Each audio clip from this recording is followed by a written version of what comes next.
Murray and Jokic. Minnesota is out of fouls. This is Murray. Scores!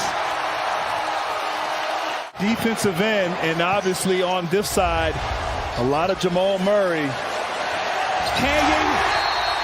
Double Murray is back. It's official. 18 months after the left ACL tear. Missed more than a full season as Conley sticks a three.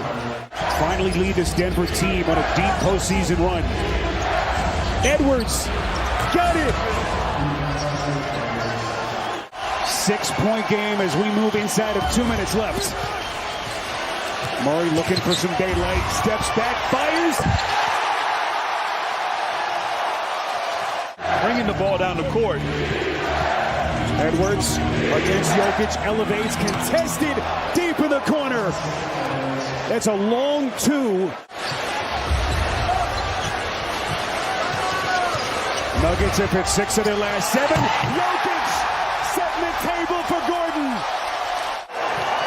And the Denver Nuggets will escape with a Game 2 win. And they'll take a 2-0 series lead as this heads to Minneapolis.